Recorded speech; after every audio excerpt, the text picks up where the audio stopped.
Marcus Tullius Cicero quotes, "A room without books is like a body without a soul." If you have a garden and a library, you have everything you need. Times are bad. Children no longer obey their parents, and everyone is writing a book. To be ignorant of what occurred before you were born is to remain always a child.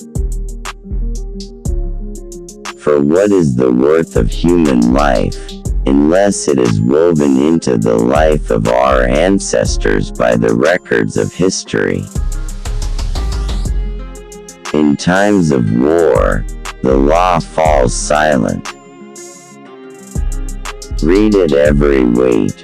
Read at all hours. Read within leisure.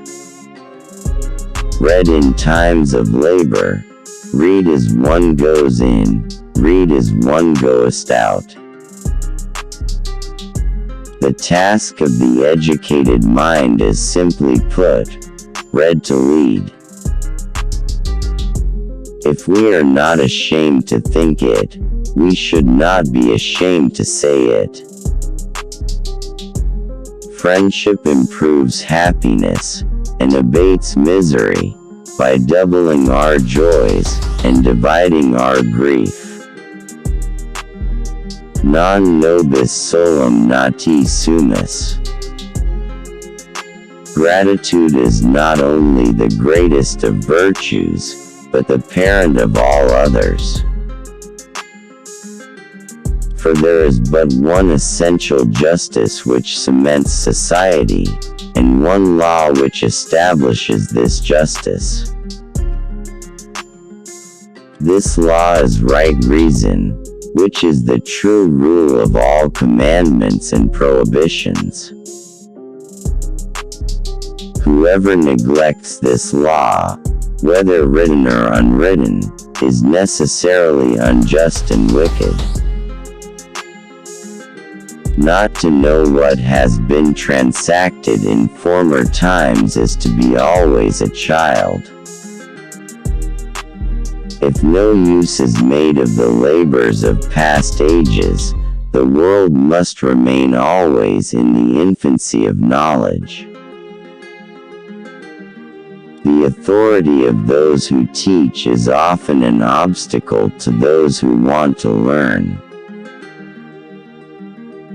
The life given us, by nature is short, but the memory of a well-spent life is eternal. For books are more than books, they are the life, the very heart and core of ages past, the reason why men worked and died, the essence and quintessence of their lives. While there's life, there's hope. The life of the dead is set in the memory of the living. Politicians are not born, they are excreted. The face is a picture of the mind with the eyes as its interpreter. The shifts of fortune test the reliability of friends. To study philosophy is nothing but to prepare oneself to die. The life of the dead is placed on the memories of the living. The love you gave in life keeps people alive beyond their time. Anyone who was given love will always live on in another's heart. I criticize by creation, not by finding fault.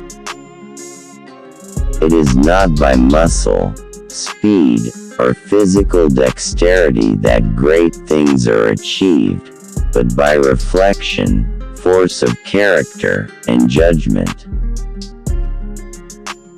What is morally wrong can never be advantageous, even when it enables you to make some gain that you believe to be to your advantage. The mere act of believing that some wrongful course of action constitutes an advantage is pernicious. We must not say every mistake is a foolish one. Life is nothing without friendship. It is foolish to tear one's hair in grief, as though sorrow would be made less by baldness.